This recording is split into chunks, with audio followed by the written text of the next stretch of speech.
وسلم على سيدنا محمد وعلى آل سيدنا محمد.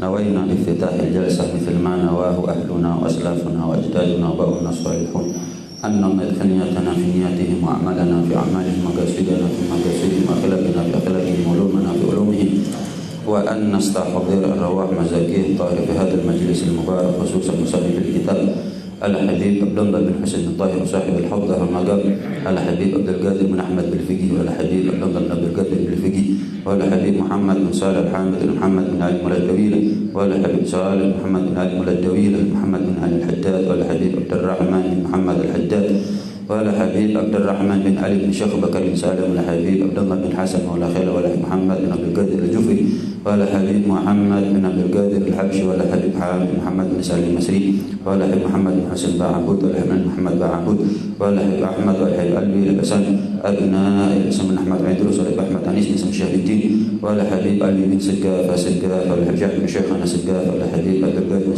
سقاف، وسادة الأجداد الحبيب عبد الرحمن بن عبد القادر سقاف، والحسن بن عبد الهنوان، والحبيب سقاف بن أحمد سقاف، والحبيب عبد الله بن بكر بن شيخ بكر بن سالم، والحبيب زين بن عبد الرحمن باعبود، والحبيب محمد بن بكر باعبود، الشيخ عبد الله بن نواف بن، والأولياء تسعة، وجميع أهل هذه البلدة، وجميع ساداتنا علويين من عمر هذا المسجد سابقا ولاحقا، ووالدينا ووالديكم ماتنا وماتكم مات المسلمين والمسلمات والمؤمنين والمؤمنات أصولهم وفروعهم، أن الله يؤني درجاتهم في الجنة ويكثر مثوباتهم وضاعف حسناتهم ويحفظنا بجاه بهم ويجعل والبركاتهم وأسرارهم وأنوارهم وعلومهم ونفحاتهم في الدين الدنيا والآخرة بسر أسرار الفاتحة.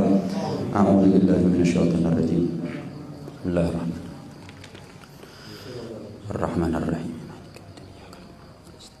اهدنا الصراط المستقيم صراط الذين أنعمت عليهم غير المغضوب عليهم ولا الضالين. بسم الله الرحمن الرحيم. الحمد لله رب العالمين، وأشهد أن لا إله إلا الله وحده لا شريك له شهادة نتخذها ذخيرة ليوم الدين، وأشهد أن سيدنا محمدا عبده ورسوله أفضل الأنبياء وسيد المرسلين. اللهم صل وسلم وبارك وكرم ومجد وعظم على سيدنا وحبيبنا وشفيعنا وقرة أعيننا ومولانا محمد وعلى آله وصحبه أجمعين، ولا حول ولا قوة إلا بالله العلي العظيم. أما بعد، سبحانك لا علم لنا إلا ما علمتنا إنك أنت العليم الحكيم. رب اشرح لي صدري ويسر لي أمري واحلل عقدة من لساني يفقه قولي واهد قلبي وسدد به لساني. اللهم أرنا الحق حقا وارزقنا اتباعه، وأرنا الباطل باطلا وارزقنا اجتنابه، واجعلنا من الذين يستمعون القول فيتبعون أحسنه. نويت تعلم وتعليم وتذكر وتذكير ونفع والانتفاع والإفادة والاستفادة والحث على التمسك بكتاب الله وسنة رسوله والدعاء إلى الهدى والدلالة على الخير ابتغاء وجه الله ومرضاته وقربه وثوابه سبحانه وتعالى. وصلى الله على سيدنا محمد وعلى آله وصحبه وسلم، والحمد لله رب العالمين. Assalamualaikum warahmatullahi wabarakatuh. قال المصنف الحبيب عبد الله بن حسين الطاهر رضي الله تعالى عنه وأرضاه ونفعنا به وبعلومه في الدارين آمين رضي الله عنكم.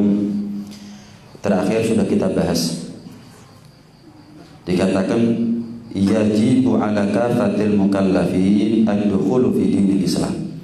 Hukumnya wajib bagi setiap mukallaf, setiap orang yang baligh, berakal, selamat panca inderanya, dakwah Islam sampai kepadanya. Apa yang wajib? Ad-dukhul, masuk fi dinil Islam, di dalam agama Islam. Wajib bagi setiap manusia yang baligh, berakal, dakwah Islam sampai kepadanya, dan selamat panca inderanya, khususnya pendengaran dan penglihatan secara keseluruhan, wajib bagi mereka untuk masuk ke dalam agama Islam. Alhamdulillah, kita terlahir dari rahim seorang muslimah dan tercipta, dari benih seorang muslim, sehingga tanpa perlu susah payah kita untuk mencari kebenaran. Kita sudah diarahkan oleh Allah Subhanahu wa taala, dibimbing, dituntun oleh Allah Subhanahu wa taala untuk terlahir sebagai seorang muslim atau muslimah. Itu adalah nikmat yang paling besar yang Allah berikan kepada kita, yaitu nikmat iman, nikmat Islam. Bukan hanya itu kewajiban bagi seorang mukallaf. Kita ini mukallaf semuanya.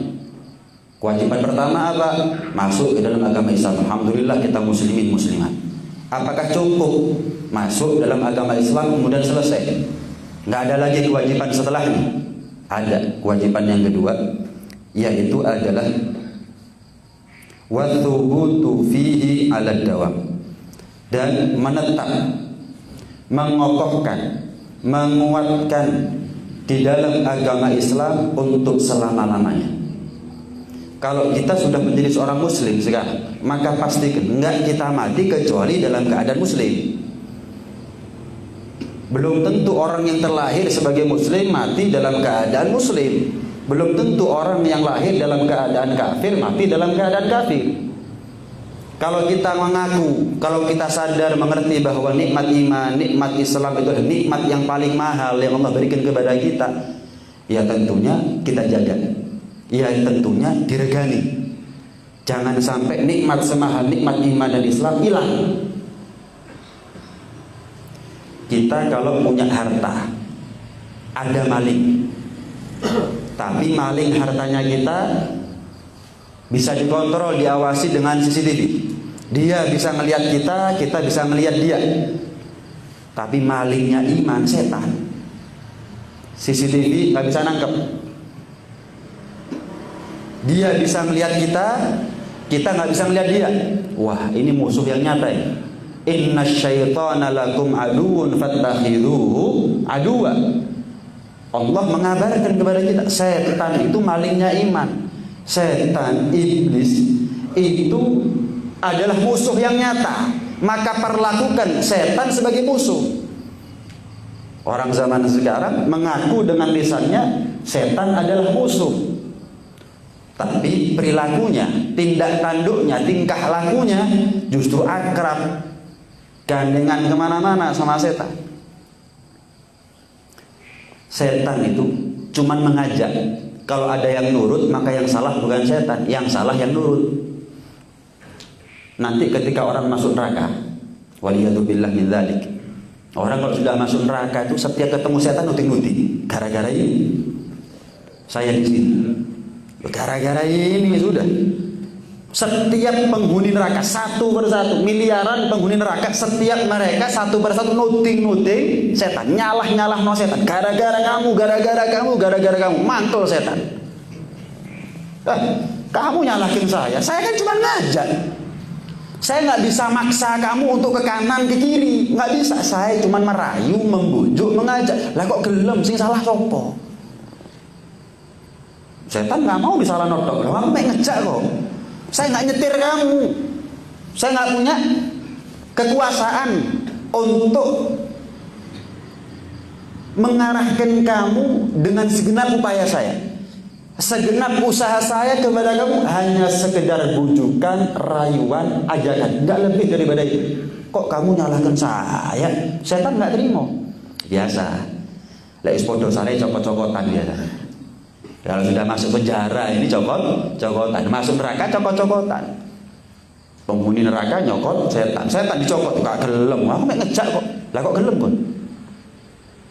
Aku tidak menjanjikan apa-apa kepada kamu kecuali janjiku selalu aku salahi. Selalu tidak aku tepati. Lah kok gelem? Sementara Allah banyak memberikan janji kepada kamu, jaminan kepada kamu, dan janjinya Allah nggak mungkin meleset. Kenapa kamu nggak mau nurut sama Allah? Kenapa kamu nurutnya sama aku? Kita maksiat, dijanjinya apa sama setan? Contoh, kadang maaf orang judi. Setan kadang-kadang ngasih bisikan, lek menang sugih dada. Tapi berapa banyak orang yang main judi bukan sugih dada, melarat dada. Setan ngiming-ngimingi, lek judi menang akeh sugih dada, tapi nggak ditepati sama setan. Kenapa? Yang ngatur rezekinya fulan, yang ngatur rezekinya dia bukan siapa-siapa, bukan setan, tapi hanya Allah Subhanahu wa taala. Maka nggak mungkin Setan itu bisa mengatur rezeki. Judio lek menang untuk rezeki akeh, mari ngono sugih nggak bisa.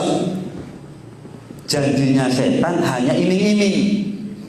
Sebaliknya, barang siapa wa may yattaqillaha yaj'al lahu makhraja wa yarzuqhu min haitsu la yahtasib. Barang siapa yang bertakwa kepada Allah, Allah berfirman, Allah kasih solusi dalam setiap problem yang dia hadapi. Dan Allah kasih rezeki dari arah yang tidak dia sangka-sangka. Itu jaminannya Allah. Innallaha la yukhliful mi'ad. Janjinya Allah, jaminannya Allah nggak mungkin meleset. Selalu ditepati, nggak mungkin dikhianati oleh Allah Subhanahu wa taala. Tapi kalau iming-iming setan selalu dikhianati sama setan. Selalu dikhianati sama setan. Lah kok ada manusia nyalahkan setan, sementara setan kalau janji nggak ditepati tapi dia nurut sama setan. Kenapa nggak nurut sama Allah? Allah kalau masih jaminan janji kepada kita selalu ditepati oleh Allah Subhanahu wa taala. Bagaimana mungkin? Bagaimana mungkin seorang manusia bisa mengalahkan, bisa menyalahkan setan, padahal dia sendiri yang terbujuk rayu akan ajakan rayuan setan. Mudah-mudahan dijaga kita. Mudah-mudahan dijaga kita daripada bisikan ajakan rayuan setan. Nah,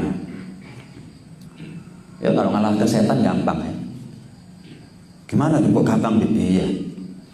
A'udzu billahi minasyaitonir rajim. Kopong itu setan. Dengar adzan, lari tergilir-gilir itu setan. Musuh yang bahaya itu adalah musuh yang nyamar jadi kawan. Apa itu? Nafsu. Ada musuh dari luar, ada musuh dari dalam. Musuh dalam selimut. Yang lebih bahaya itu musuh dalam selimut, yaitu nafsunya kita itu. Itu nafsunya kita. Setan itu seperti lalat. Selagi kita bergerak, nggak berhenti bergerak, setan nggak akan apa? Lalat nggak akan hinggap kepada kita. Tapi begitu kita lengah sedikit, hinggap lalat pada tubuhnya kita. Sama, selagi kita ingat terus kepada Allah, taat terus, ibadah terus, zikir terus, nyebut terus, nggak bisa setan itu mendekat kepada kita. Tapi sedikit saja, sebentar saja, sesaat saja kita lengah daripada taat, ibadah, lengah daripada zikir, nyebut, ingat kepada Allah Subhanahu wa taala, langsung yang namanya setan marani kita. Langsung dekat kepada kita, menggoda kita. Seperti lalat. Lalat itu dalam bahasa Arab dubab. Dubabun. Kullama dubba abba. Kenapa dikatakan lalat itu adalah dubab dalam bahasa Arab? Kullama dubba, setiap diusir abba, balik. Setiap diusir, balik. Diusir, balik. Itu lalat. Sama, mirip dengan sifatnya setan. Siapa yang mau sama setan? Nggak mau. Kita usir dengan adzan, lari. Kita usir dengan ta'awudz, lari. Kita usir dengan Al-Quran, lari. Tapi begitu kita selesai dari adzan, selesai daripada sholat, selesai daripada zikir, langsung marani mana?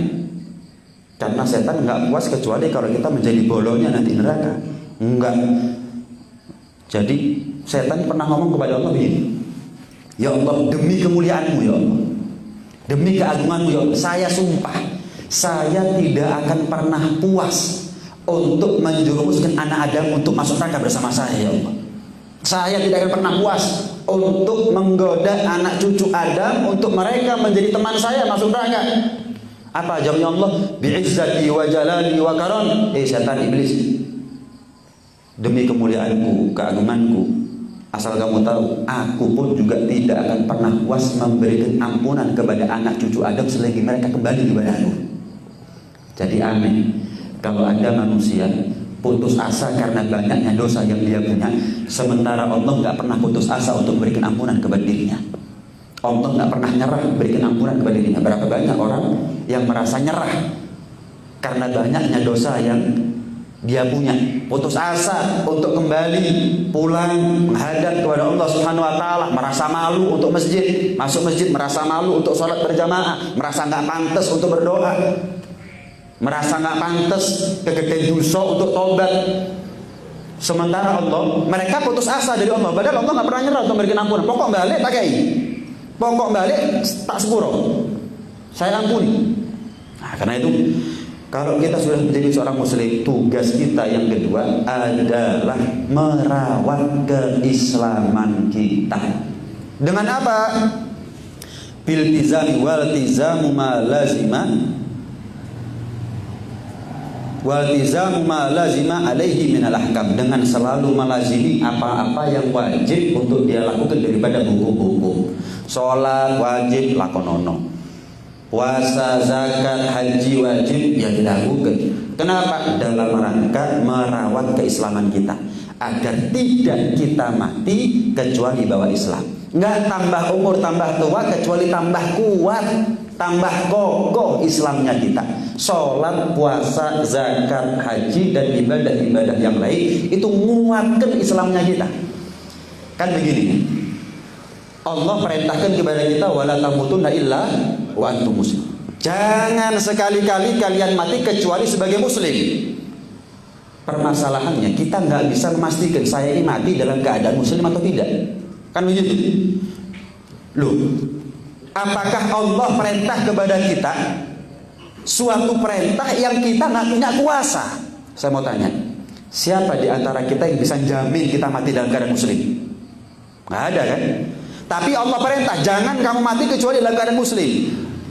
Kan timbul pertanyaan, loh ya Allah, yang menentukan saya mati dalam keadaan muslim atau tidak bukan saya sendiri. Berarti seolah-olah perintahnya Allah itu perintah yang tidak mampu untuk kita wujudkan. Kenapa? Kita nggak punya kuasa sejauh itu untuk menjamin, memastikan kita mati dalam keadaan muslim.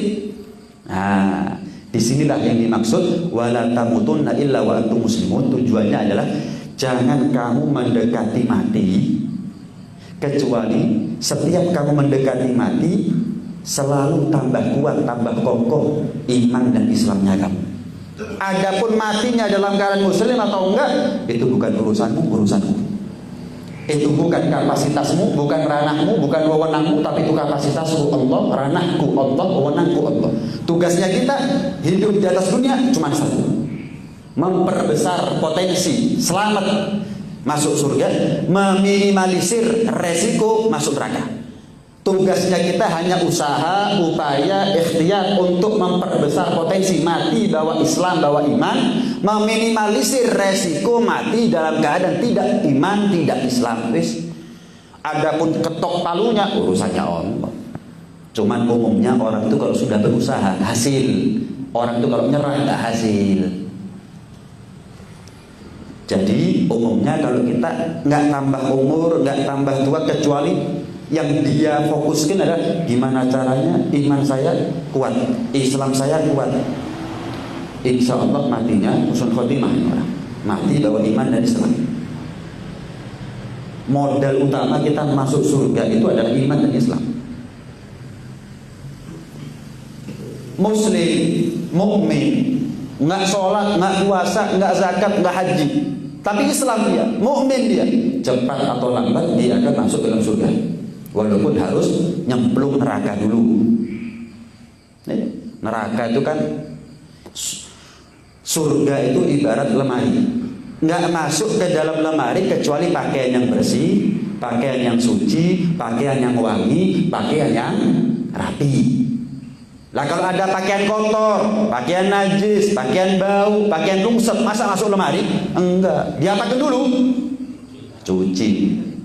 Dicuci. Dicuci itu gimana? Dikucek. Dikucek. Diperes. Jemur. Terus. Nah, sudah tahu ini arahnya kemana nih ya? Arahnya kemana sudah paham ya? Setrika. Dilempit. Tekuk-tekuk. Baru bersih, wangi, rapi, suci, masuk lemari. Surga tempatnya orang yang bersih, rapi, wangi, suci. Kalau ada manusia kotor, dicuci, diumban, ya dikucek, ya diperes, ya dijemur, ya disetrika, dilempit, tekuk kono, tekuk ini, baru rapi, bersih, suci, wangi, masuk surga. Lah kalau kita kepingin masuk surga tanpa masuk neraka, ya jadi pakaian baru. Jadi pakaian baru. Kalau pakaian baru langsung masuk lemari nggak ada masalah. Gimana caranya nggak kita mati kecuali posisi kita seperti pakaian yang baru. Nggak perlu untuk disucikan, dicuci, kemudian dibersihkan, nggak perlu, langsung masuk lemari, masuk surga. Nah,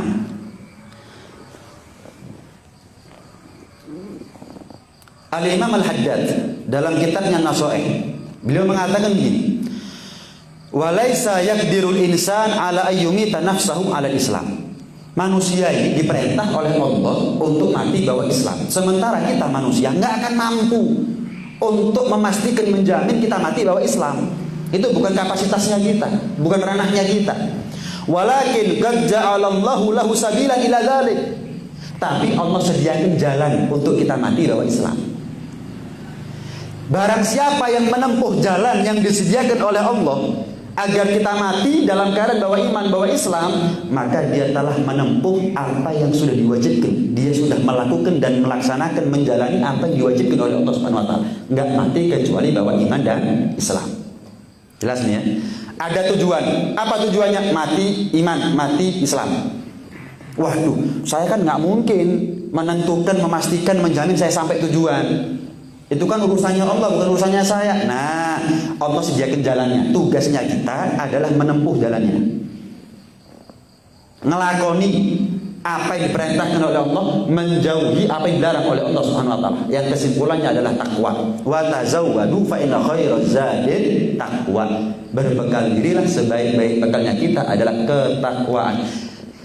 Tujuannya mati bawa iman dan Islam, jalannya ketakwaan. Nah, tugasnya kita selagi kita punya umur, gimana caranya nggak tambah umur, tambah tua, kecuali tambah bertakwa. Semakin besar potensi kita untuk mati bawa Islam, semakin kecil kemungkinan resiko kita mati dalam keadaan di luar Islam. Itu tugasnya kita. Itu tugasnya kita.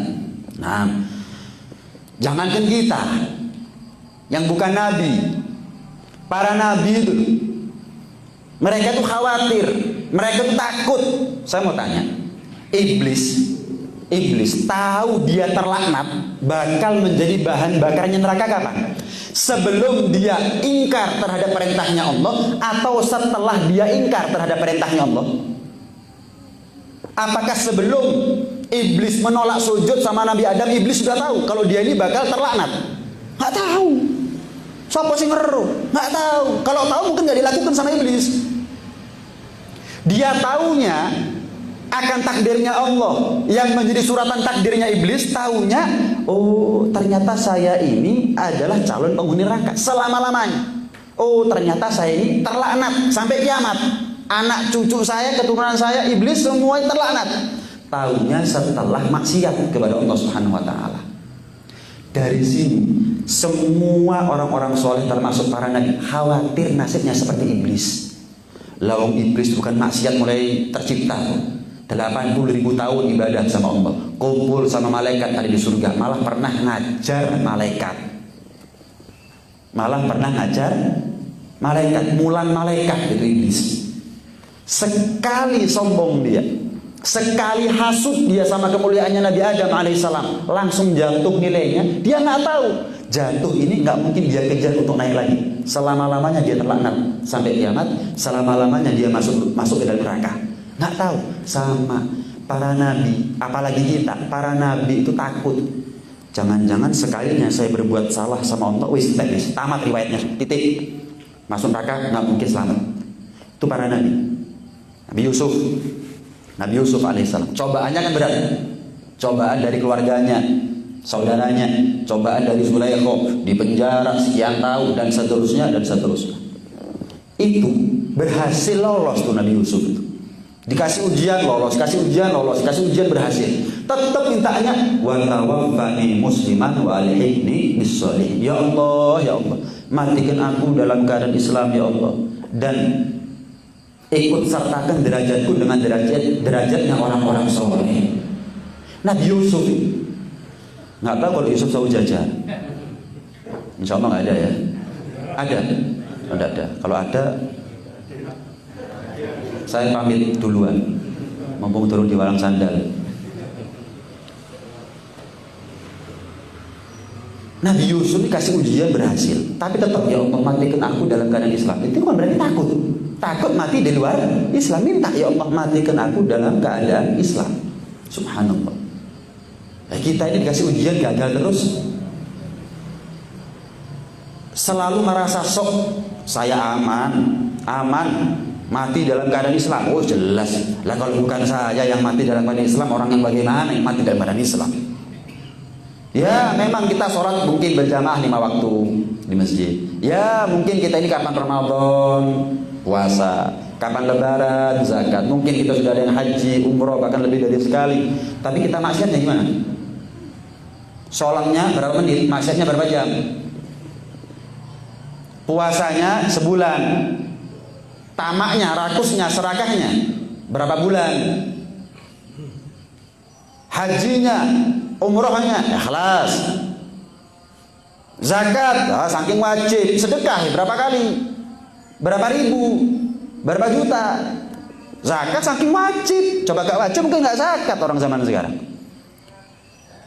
Pernah kita ini kemudian mikir, ya Allah aku mati gak gawe Islam, ya apa kita takut keweden kan diri. Nabi Yusuf itu dikasih ujian berhasil, kasih ujian berhasil. Ya Allah matikan aku dalam Islam, ya Allah. Kita kepingin, tapi usaha itu yang perlu dipertanyakan. Dari kita ya, usaha apa yang gak kepingin mati bawa Islam, cuman usahanya kita. Apa buktinya lah? Kita tambah umur tambah takwa nggak? Tambah umur tambah tua tambah kuat nggak imannya hilang?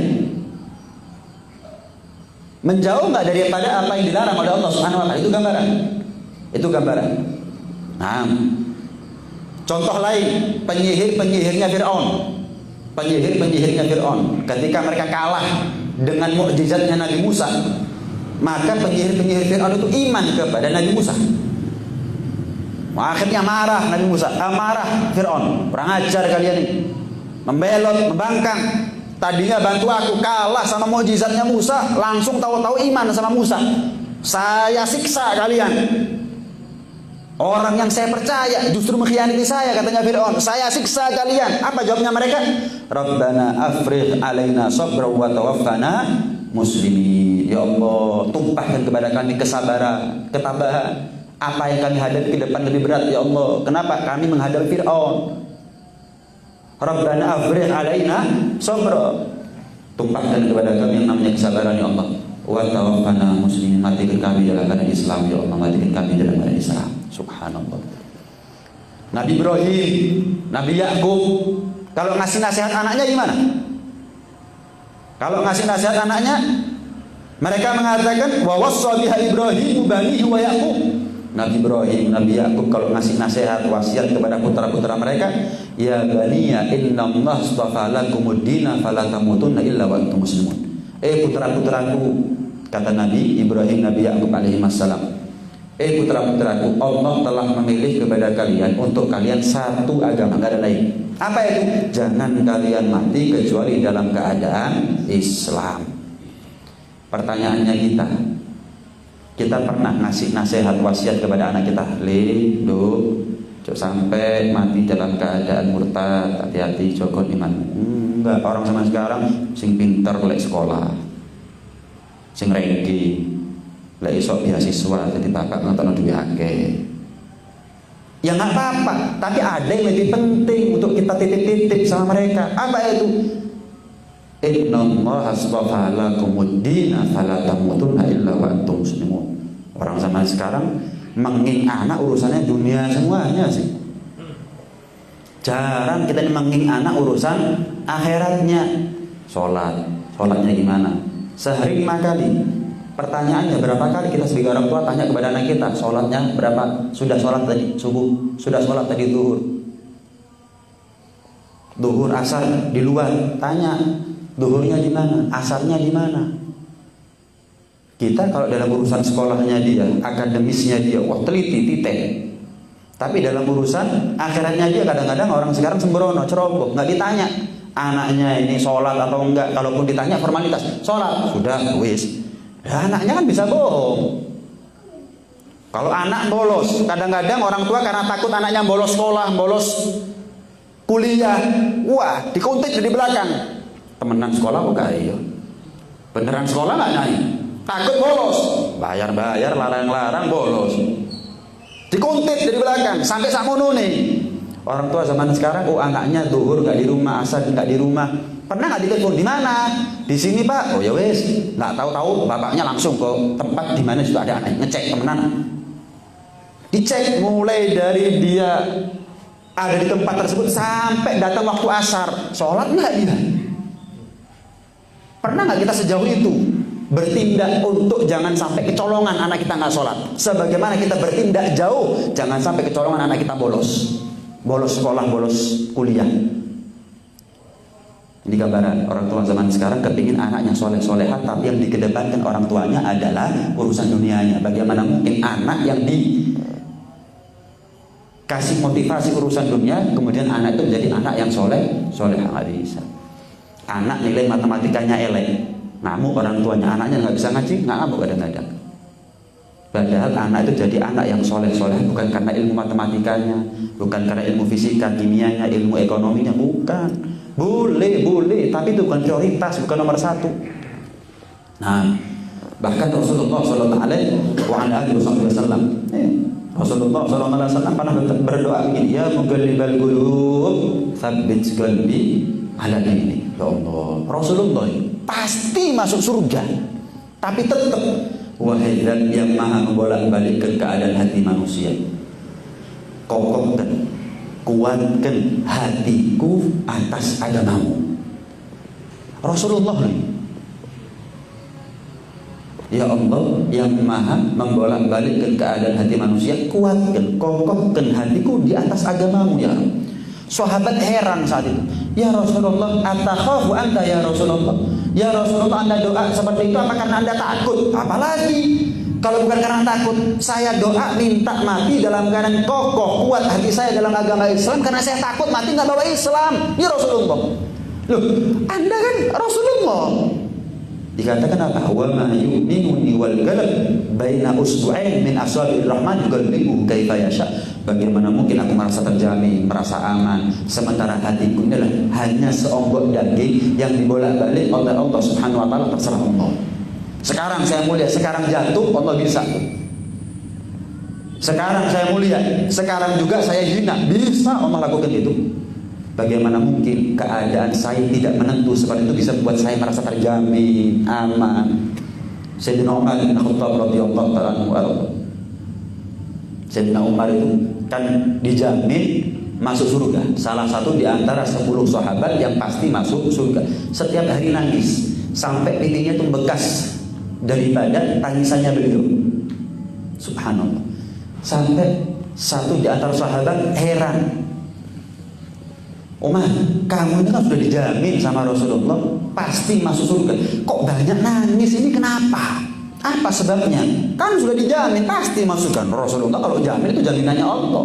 Kamu ragu? Bukan, saya khawatir keadaan saya dulu ketika dijamin oleh Rasulullah untuk masuk surga dalam keadaan baik, tapi sekarang Rasulullah sudah berapa tahun meninggal, mungkin keadaan saya sudah berubah. Dulu saya pantas masuk surga, mungkin saya sudah gak pantas sekarang. Yang saya lakukan karena banyak nangis, minta tolong, minta ampun kepada Allah. Ya Allah, kalau keadaan saya berubah, matikan aku tetap dalam keadaan Islam ya Allah. Rasulullah, Nabi Ibrahim, Nabi Yakub, Nabi Yusuf, Sayyidina Umar. Gimana dengan kita? Kita ini kan yang kita takutkan bisnis rugi. Itu benaknya kita terus. Itu yang di benaknya kita. Tapi kita jarang, ya pernah, tapi jarang untuk takut mati nggak bawa iman dan Islam. Orang yang merasa aman imannya justru nggak aman. Sama seperti jenengan kalau punya mobil, bagus mobilnya, merasa aman, terus habis itu kacanya dibuka, pintunya dibuka, malah nggak aman mobilnya. Oh aman, kampung saya ini aman. Jadi diparkir itu kuncinya nyantol, kemudian pintunya buka, kacanya buka, merasa aman. Justru mobilnya jadi nggak aman. Sama orang yang merasa imannya ini aman, justru nggak aman iman, rawan justru. Sampai sebagian salaf, sebagian ulama dahulu itu, kalau mereka dikasih pilihan, dua opsi, pilih mana? Mati sekarang tapi dalam keadaan Islam, atau mati di depan pintu rumahmu tapi mati syahid. Mati Islam itu wajib, tapi mati syahid itu fadilah, kemuliaan. Mati Islam itu wajib, wala tamutunna illa wa antum muslimun. Jelas, mati Islam itu wajib.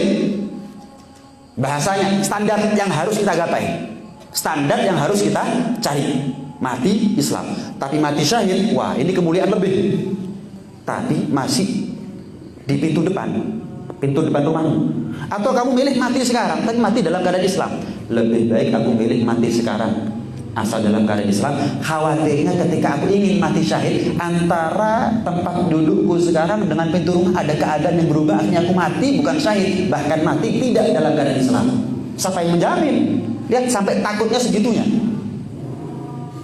Takutnya sampai segitunya. Sama lah kalau kita dalam keadaan bingung, ini mobil saya ini ada yang nawar ya, harga dapat untung 15 juta, fix 15 juta, tapi ada yang nawar lagi dapat untung 25 juta, tapi belum fix, belum tentu. Kepingin lihat mobilnya dulu mungkin, lihat surat-suratnya dulu mungkin. Kira-kira kalau kita berpandangan realistis, milih mana?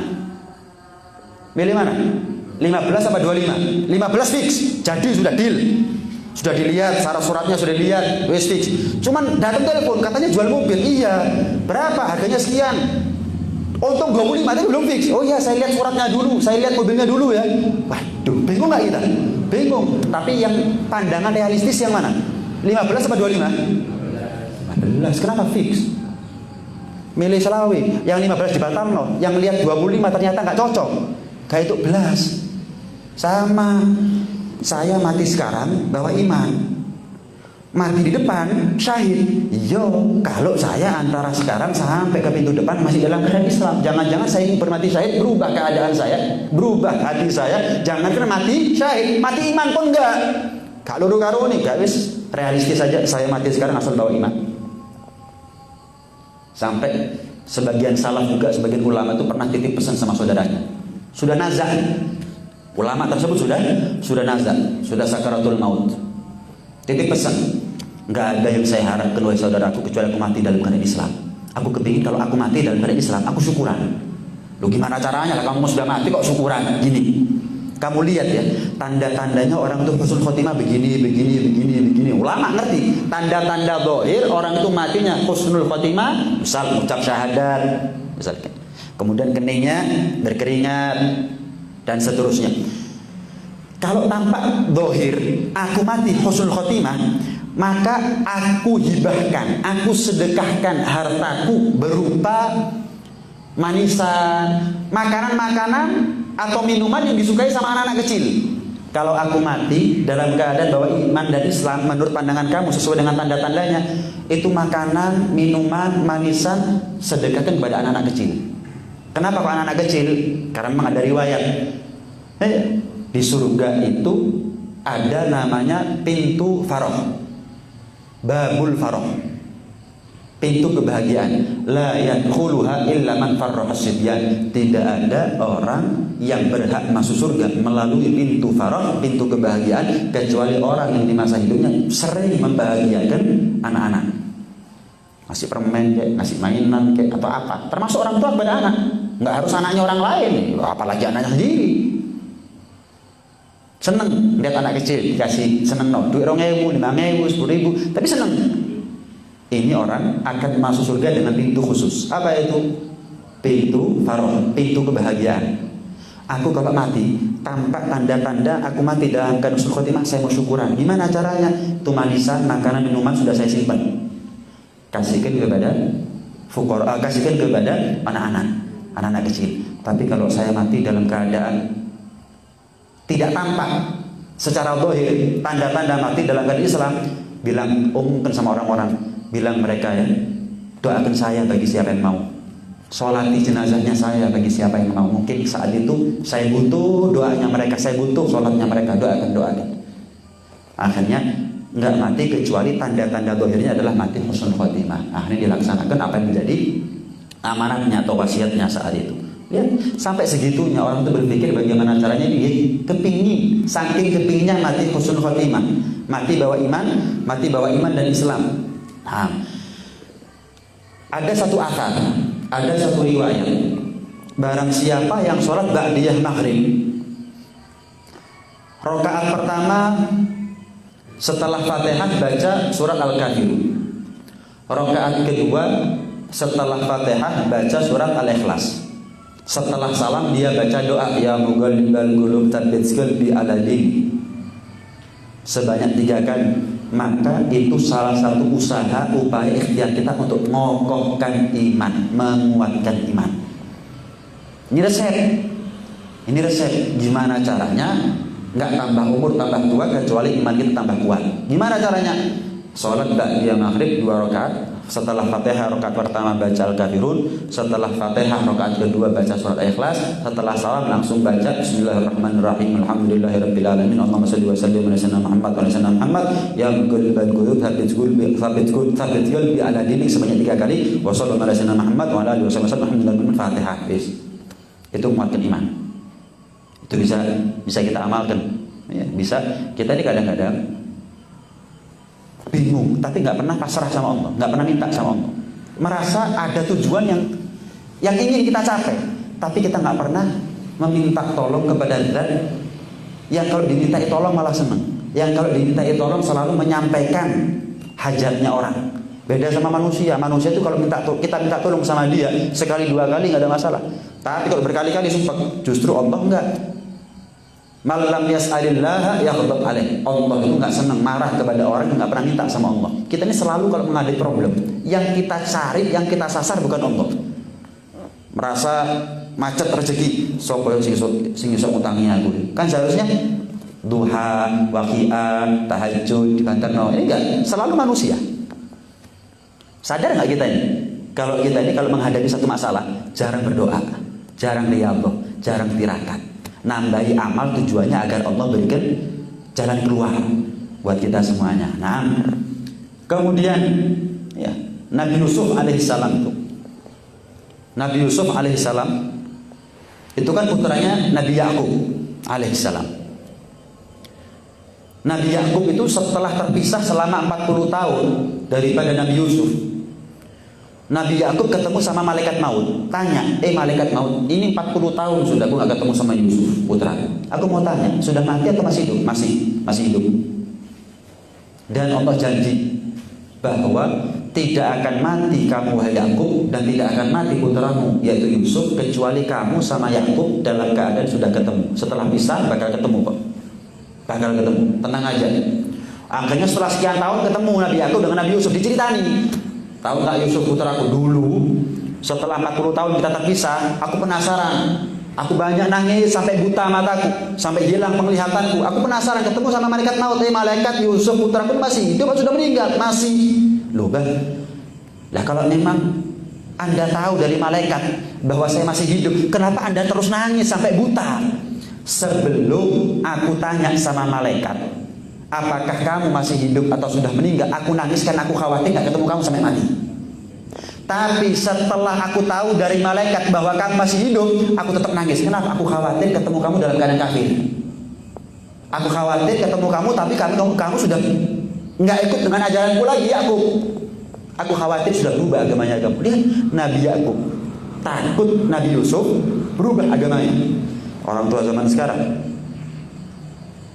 lah kalau anaknya nggak dikontrol sholatnya, nggak diarahkan untuk ngaji, belajar ilmu agama, nggak dididik syariat, kira-kira aman nggak imannya, Islamnya putra putri kita? Saya mau tanya, orang tuanya Muslim, anaknya murtad, ada apa enggak? Banyak. Apakah orang tua itu nyuruh anaknya murtad? Nggak nyuruh anaknya murtad. Gara-gara apa anaknya murtad? Mungkin anaknya nggak sholat, mungkin anaknya nggak kenal siapa nabinya, mungkin anaknya nggak kenal Tuhannya, mungkin anaknya salah pergaulannya. Almar'u ala dini khalilih falyanzur ahadukum man yukhalil, kata Nabi, seseorang itu agamanya tergantung agama temannya. Seru ya. Jadi bukan hanya tingkah lakunya kita tergantung tingkah laku temannya kita, kumpulannya kita, bukan. Bahkan agamanya kita tergantung daripada agama temannya kita. Maka seleksi dengan siapa kamu berkawan, termasuk anak kita. Pilih-pilih, seleksi anak kita berkawan, bersahabat, berteman sama siapa. Jangan-jangan salah mengguru itu bisa salah beragama.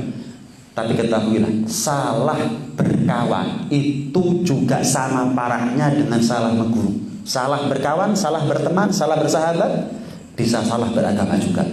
Hati-hati. Salah mengguru mungkin dia muslim, cuman cara pandangnya yang berbeda. Jadi radikal mungkin, jadi keras mungkin. Wes.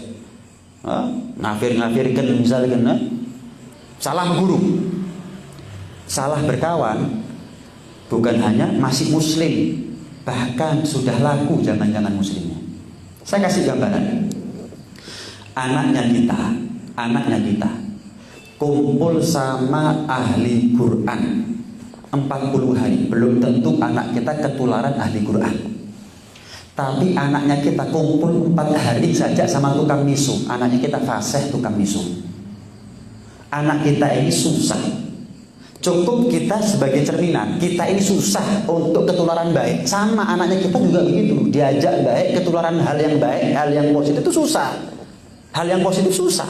Tapi kita gampang ketularan perkara sing elek. Sama anaknya kita juga begitu. 40 hari kita kumpul sama ahli sholat berjamaah. Belum tentu setelah 40 hari kita ahli sholat berjamaah. Belum tentu.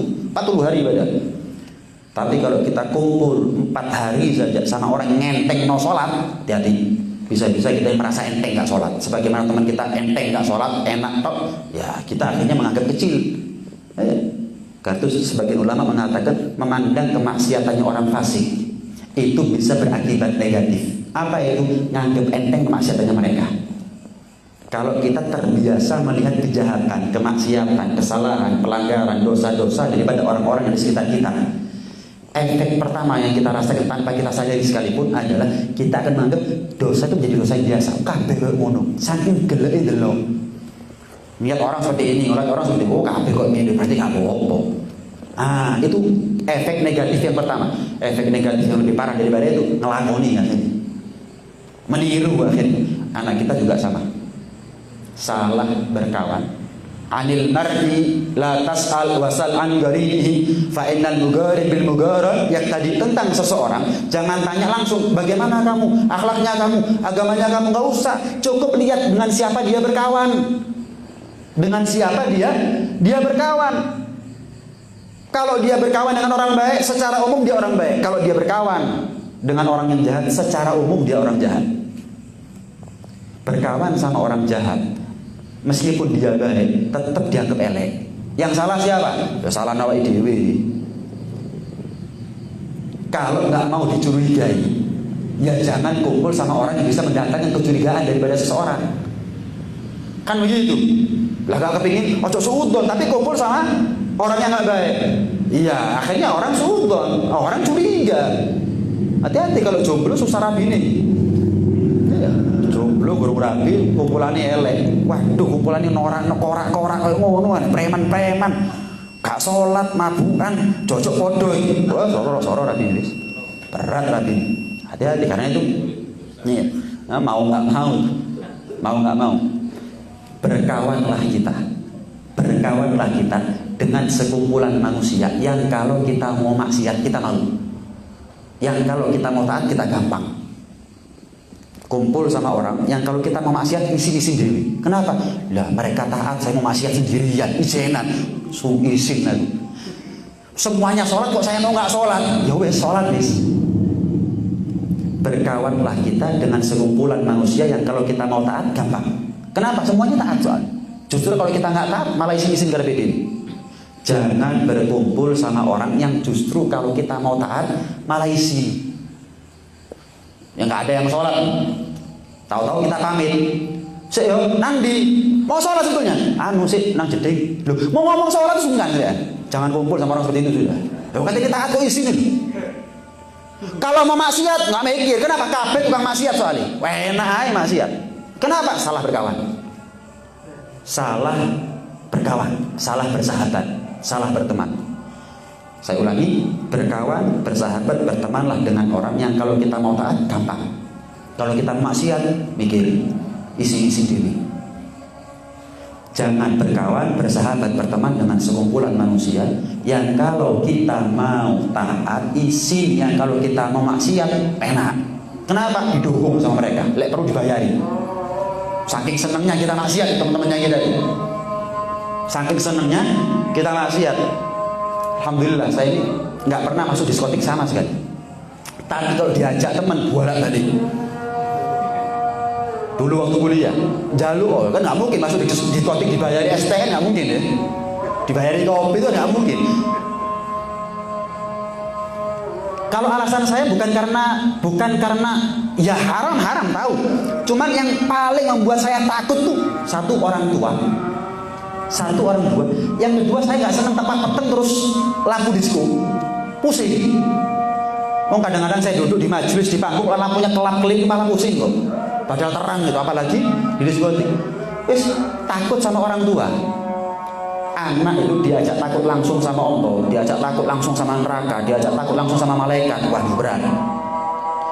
Tapi minimal diajak takut untuk sama orang tua. Asal orang tua ngajak dia takut untuk takut sama Allah SWT. Tapi secara nggak langsung. Kadang-kadang tukang itu lebih takut sama mandor daripada takut sama yang bayar. Itu gambaran. Sama, kita pun juga begitu. Anak kita pun juga begitu. Ajak mereka takut dulu sama, saya dulu. Naudzubillah kalau misal pulang, maaf, teler. Waduh, nggak tahu sudah. Bukan kiamat sughra lagi buat saya. Kiamat kubro buat saya. Abah dulu keras, tapi dalam prinsip. Orang sekarang kerasnya kaset. Sekadung gaisin anaknya baru keras. Sekadung kebobolan, kecolongan, gaisin, baru ngamuk telat. Ngamuk sebelum bikin malu anaknya. Kadung bikin malu baru ngamuk teng-tengan. Metu. Loh kenapa? Kon sampai gini metu kan? Mesti kan begitu dulu. Kon sampai mulai teler mabuk. Gak tanggep anak temenan kon. Gak tanggep anak. Seharusnya begitu. Jangan kadung mulai teler, sempoyongan, gak tanggep anak telat. Ya apa-apa tetap anaknya. Tetap gak izin bapak ibu telat. Orang tua zaman sekarang sering telat. Ya apa bim anak saya begini? Ya telat kan? Sekadung. Nanti kalau dikasih tahu, ya kalau dalam urusan prinsip syariat yang keras, didik kok, didik. Tapi dalam urusan dunia kurang lebih urusan syariat. Didik kenapa? Jangan sampai nggak isi urusannya akhirat itu. Enggak. Anak sekarang ini kalau dikeras minggat beda. Lah terus anaknya kalau dalam urusan dunia, misal minjem mobilnya bapak nabrak, ngamuk nggak bapaknya? Ngamuk, kalau meninggal anaknya. Katanya kalau dikeras takut meninggal. Ngerusak mobilnya orang tua, nggak sengaja dia nabrak, ngamuk bapaknya. Cicilan durung lunas, mbok rusak gak harus susah jadi wong tua kono. Ngamuk, gak meninggal. Anak saya susah diajak baik, susah diajak tobat, susah diajak sholat, susah yang keras. Anak saya kalau dikeras minggat dulu. Urusan motornya rusak, gak meninggal. Anak dhewe rusak gak wedi minggat. Kan aneh orang zaman sekarang ini. Standar tolak ukurnya itu sudah berbeda untuk menentukan sikap, menentukan keputusan. Beda. Urusan dunia keren. Bolos sekolah itulah dino, dibalangno rapote. Raja bayar kayak gondongan. Ngamuk. Gak wedi minggat. Ayo coba anaknya bolos sekolah. Sehari 5 kali itu. Gak lakok. Kerasono urusan sholat itu. Lek perlu pecuten. Minggat loh. Kalau urusan syariat muncul alasan takut minggat di anak saya. Kalau urusan dunia kok ngamuk kagak wedi minggat anaknya. Jadi kalau anaknya ditegur urusan akhirat, urusan syariat, wedi minggat, main minggat anaknya. Lek diamuk urusan dunia gak minggat anaknya. Lihat belingnya orang tua zaman sekarang. Itu pastikan betul putra putri kita dijaga lingkungan mereka. Pastikan betul. Minta tolong sama Allah. Nggak ada yang bisa, kita nggak mungkin 24 jam selama-lamanya kita ini bersama anak. Minta tolong sama Allah karena Allah selalu bersama mereka. Ada nggak ada kita, tetap Allah ada bersama mereka. Kalau sudah Allah menjaga mereka, insya Allah ada atau tidak adanya kita, mereka tetap dijaga iman dan diselami oleh Allah Subhanahu Wa Taala. Di samping itu, selain kita minta tolong sama Allah, riyadhah tirakat untuk kesolehannya anak, riyadhah tirakat untuk baiknya anak, riyadhah tirakat untuk selamatnya anak. Karena selamatnya anak di akhirat ada selamatnya orang tua. Tapi kalau anak masuk neraka, jangan tanya orang tua surganya dari mana. Anak kalau masuk neraka, orang tua jangan tanya surganya di mana. Masuk neraka sama anaknya. Tapi kalau anak masuk surga, cepat atau lambat dia akan dipanggil oleh anaknya untuk masuk ke bersamanya. Mudah-mudahan anak kita termasuk di antara mereka, anak-anak putra putri yang soleh soleha, dijaga iman dan Islamnya mereka semuanya oleh Allah, dikasih panjang umur kita semuanya dalam keadaan sehat walafiat, dalam keadaan taat kepada Allah, patuh kepada Rasulullah, dan mudah-mudahan kita semuanya senantiasa mendapatkan taufik, hidayah dari Allah, kekuatan dari Allah, pertolongan dari Allah untuk bisa taat, untuk bisa beramal soleh, nggak tambah umur, tambah tua, kecuali tambah bertakwa dan tambah kuat iman dan Islamnya kita kepada Allah dan juga kepada Rasulullah sallallahu alaihi wa ala alihi wasallam. Amin Allahumma amin. Amin ya rabbal alamin. Rabbana anfa'na bima 'allamtana, rabbi 'allimna alladhi yanfa'una, rabbi faqihna wa faqih lana wa qarabatin lana fi dinina ma'al kutri untha wa dhakar, rabbi wafiqna wa fiqhum lima tartadi qawlan wa fi'lan karama wa rizqil kulla halalan daima wa akhilla atqiya ulama nukhda bil khair fa kulla syar, rabbana aslih lana kulla syu'un wa aqirra bir ridha minkal uyun waqdi anna rabbana kulla duyun qabla an ta'tiyana rusulan manun wa ghfir wasdur anta akramu man satar wa salatullahi taqshal mustafa man ilal hilmi dana wal wafa bi kitabin fihi nasi shifa wa ala al-ali al-kiram syurafa wa ala sahbi masabihil qura. Allahumma hdina bihudak waj'alna mimman nusari'u fi ridhak wa la tuwallina waliyan siwak wa la taj'alna mimman khalafa amraka wa asar wa hasbunallahu wa ni'mal wakil wa la hawla wa la quwwata illa billahil aliyyil azim wa sallallahu ala sayyidina Muhammad wa ala alihi wa sahbihi wasallam. Alhamdulillahi rabbil alamin. Al-Fatihah. Alhamdulillah.